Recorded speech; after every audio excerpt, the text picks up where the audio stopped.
Oh my god! The end of the two-parter with Amy and the... What? I mean, I was trying to figure out what was going on, and I thought that maybe something was going on, like the baby was the flesh, but it wasn't, and it's Amy, that was the... I need to go and script this.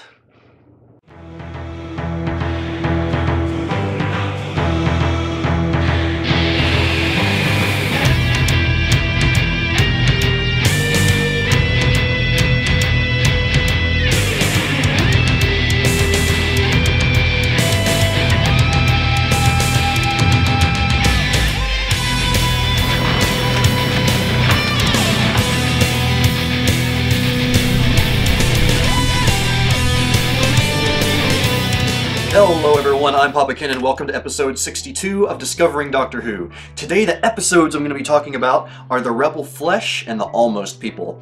And let's get right into my favorite things about these two episodes.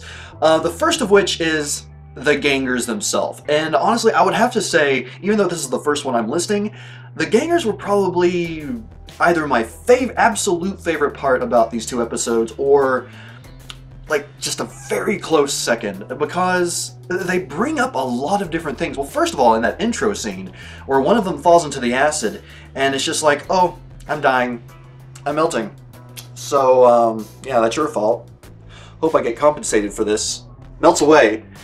And then the other guy comes in and it's just like, wow, that happened really fast. Of course, later found out that the person that came in was the actual guy that was controlling the ganger. But anyway, I mean, just the entire story around the gangers, what they really are, and them essentially becoming human, like incorporating the thoughts and memories of the people that they're being cloned from, and then like reaching a point where, I mean, in reality, other than their origin, what they came from, there's nothing distinguishing the original people from the gangers. I just found that really, really interesting, and it brings up a lot of very, in my mind, some very important, like, you know, ethical questions, which, you know, I mean, obviously, I guess they're sort of answering in universe at the end of the episode when the people go and talk to the council or the company that they work for about, you know, what the gangers really are and everything. But yeah, it was just really cool. I really liked them overall. I loved the concept of these doppelgangers, these gangers, and them going from just being essentially just puppets that are being controlled by people to completely independent, living, breathing beings with an independent will. I just found that really interesting and really cool. Now moving on, my second favorite part of these two episodes, the flesh. And I guess that's sort of an extension of the gangers and the doppelgangers, but just the idea of the flesh, which seemingly is this living being in and of itself, or perhaps a collection of consciousnesses, but basically, I mean, it, like the doctor says, like, you know, when he was scanning the flesh, it was seemingly scanning him back, and just by simply touching it, like for just a second, it's able to clone him. And just, I don't know, I hope that the flesh is explored in more detail, maybe in future episodes or maybe future seasons, because it just seems like a very intriguing and very strange entity that, I don't know, I just think there would be so many cool stories that could come from it, and so many good, strange ideas that could be made from it. I mean, if it can clone the Doctor, you know, what if it could be used to sort of clone and create a new race of Gallifreyans, or Gallifreyans, whatever. But yeah, just different ways you could go with that, but I just think it's really intriguing. But moving on, my third favorite part of these two episodes was Rory. And for a few reasons. First of all, even though he was acting, you know, his usual sort of sheepish self, yeah, not self, you know, he really took charge when it came to wanting to protect Jennifer, to wanting to protect the one doppelganger that had befriended him, at least seemingly so in the beginning, or I guess had actually befriended him. Or did he befriend the real Jennifer? Yeah, that's it. It's like he befriended Jennifer, talked to the ganger. I don't know. That's really confusing. But, yeah, whatever happened. Basically, he took charge and he did whatever he could to protect her, whether she was a doppelganger or the real Jennifer. And, I mean, obviously she did end up manipulating him in the end, but just him making his own decisions about what he wanted to do. And even at the end, when he very, very reluctantly stepped back from Amy, you could see Arthur Darvill is just, he's a really good actor. Like, even if vocally he doesn't give off much strength, except for maybe in some of the scenes in previous episodes, just the expressions he makes, he's just an amazing actor. Like, if he did silent film, he would be one of the absolute best actors out there. And that's not to take away from, you know, his vocal performance and otherwise. I mean, he's just a good actor overall, and I really liked him overall in this episode. Excuse me. All right, now my fourth favorite part of these two episodes was the Ganger Doctor. And really, so much about the Ganger Doctor as well. And again, I guess this sort of goes in with the Gangers in general, but first of all, like the creepy, you know, like face emerging from the flesh, and it's like you see the lips, it's like, trust me. And then there's the reveal of, you know, the Ganger Doctor coming out, and just the whole idea of, okay, there's two doctors, and one is, you know, the true original Doctor, and the other is a Ganger, but really overall the Doctor in reality. And I absolutely loved the fact that they switched places, that they made it so that it seemed like the Doctor, like the real Doctor, was the Ganger and vice versa. I really enjoyed that, and I really liked the way they played it out. Admittedly, I did catch on to it basically as soon as they made the shoe switch, because I don't know, if they had done it sort of subtly, it probably would have tricked me better, but the fact that they actually focused, even if it was just for a second or two, on the boots, I was just like, okay, well, they switched boots so people would think that one Doctor is the other. So, I mean, it didn't trick me in that way. I wish they had maybe done a little bit more subtle cinematography, but overall, again, I thought it was a really interesting plan, and especially the way that everyone reacted to the Doctor and his doppelganger thinking that one was the other. I absolutely love that. And especially the fact that Amy revealed what she saw to who she thought was the doppelganger Doctor. Yeah, that was just really interesting. Although I did just think of another possible annoyance for this episode. If I remember when I'm doing the annoyances, I'll throw it in.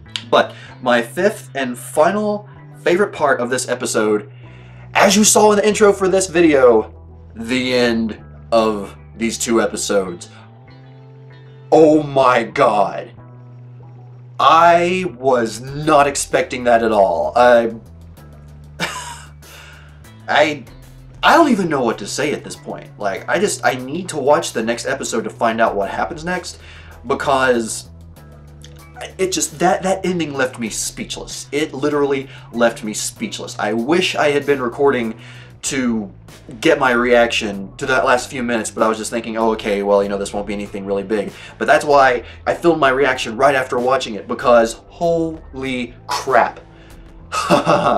Oh, it's going to lead into some major stuff, and man, that eye patch lady is creepy.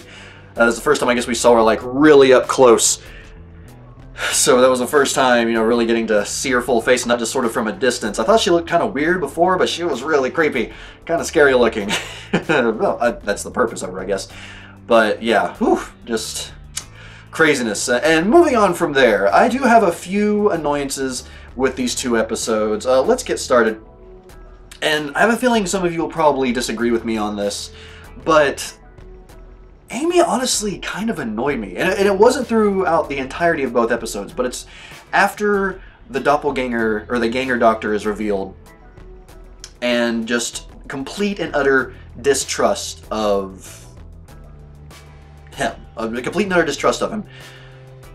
Just because he isn't the original Doctor. Despite the fact that of everything the Doctor has been talking about, how these Gangers are basically taking, or like they're absorbing the memories. They're becoming the people that they are doppelgangers of. And it's just, I can understand how it'll be difficult to process all that, but she's already been through so much with the Doctor. She has seen so many weird, crazy things that, I don't know, just like her immense hate of the Ganger Doctor just really bugged me.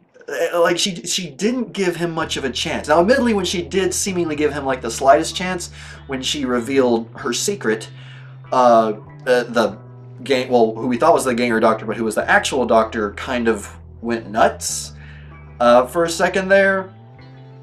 And yeah, I mean, obviously she didn't trust him again after that. That's completely understandable, but everything before that is just like, why is she being such a jerk?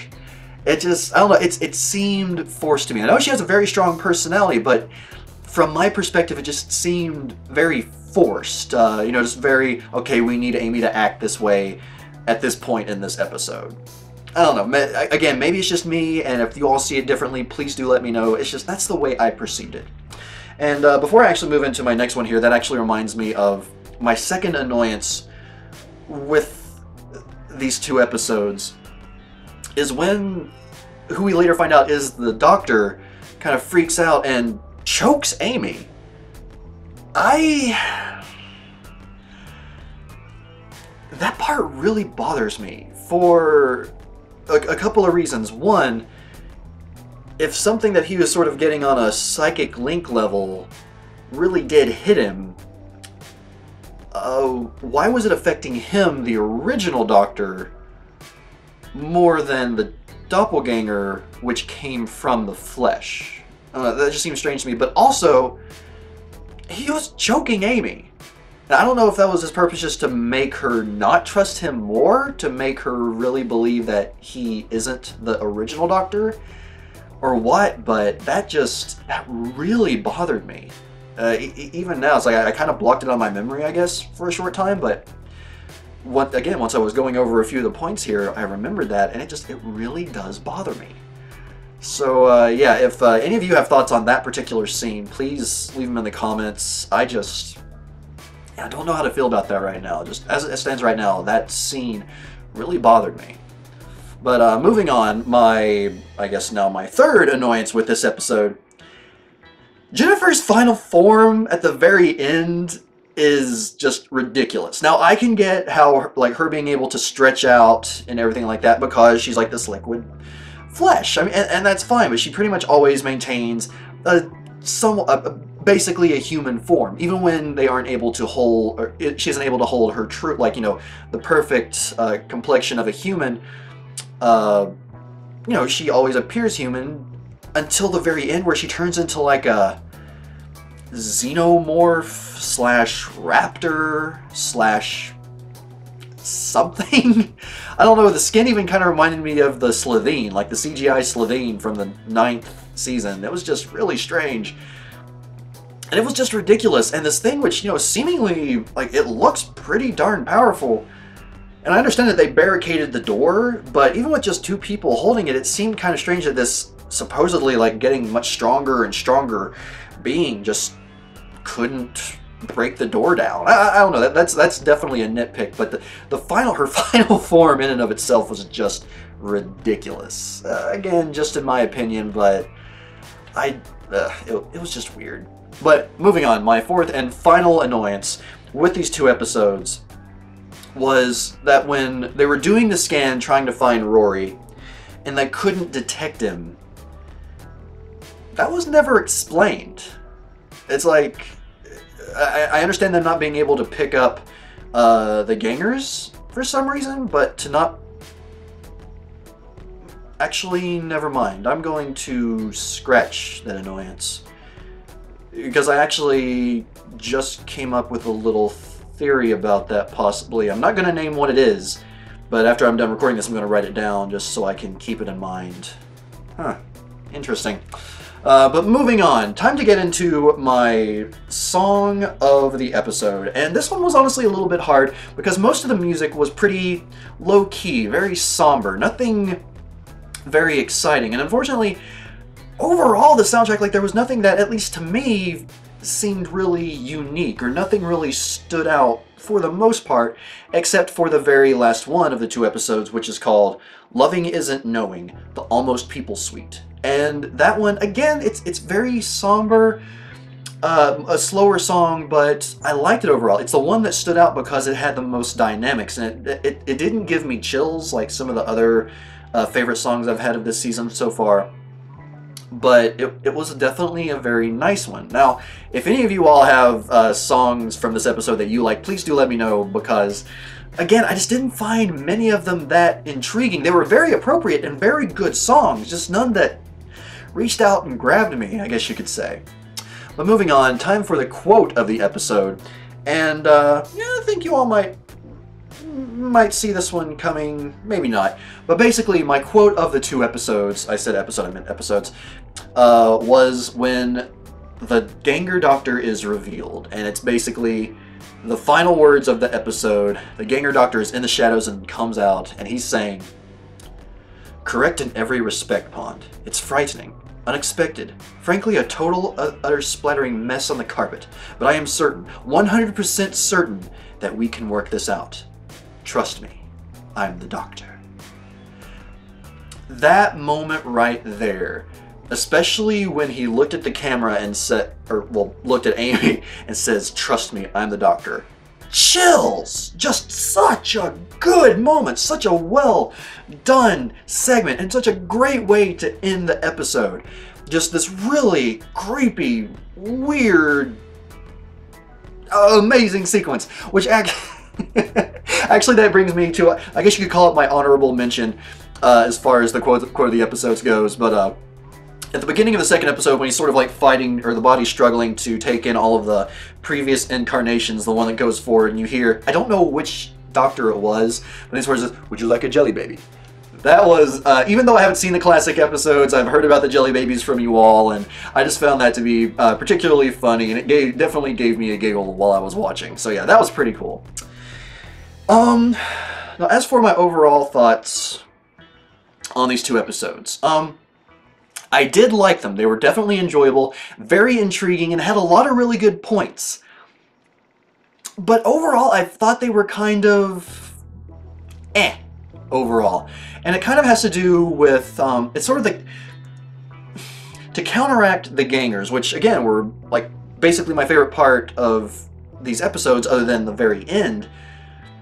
The people that they come from don't really stand out to me much at all. Like, I can't really remember their names.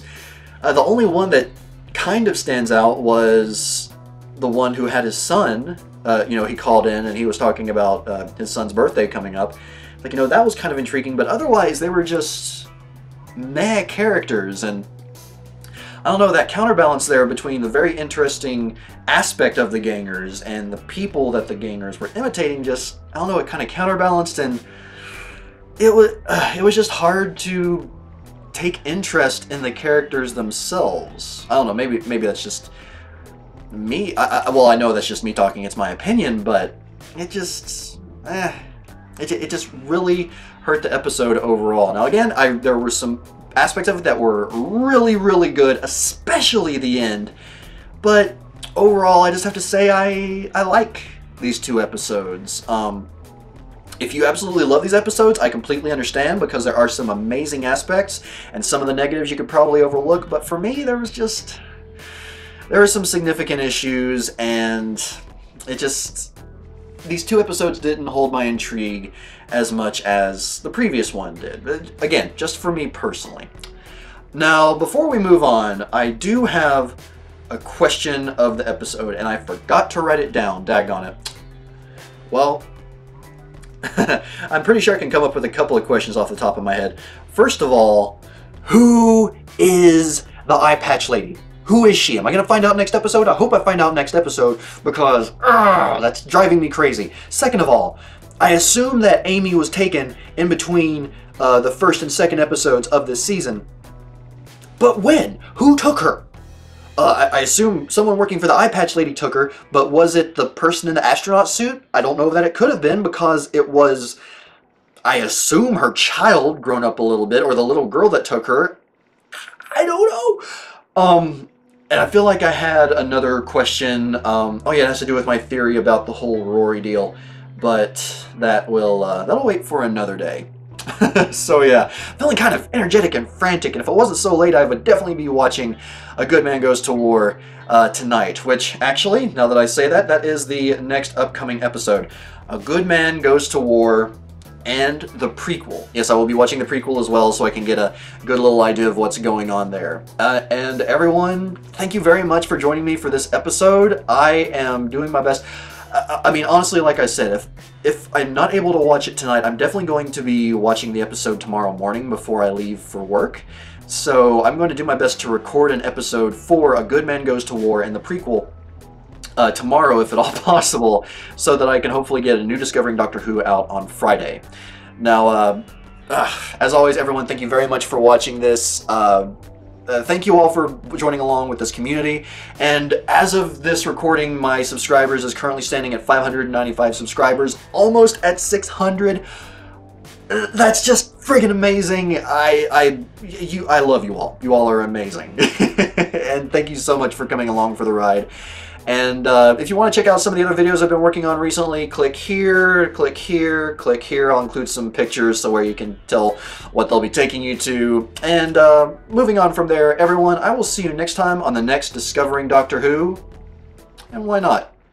Geronimo.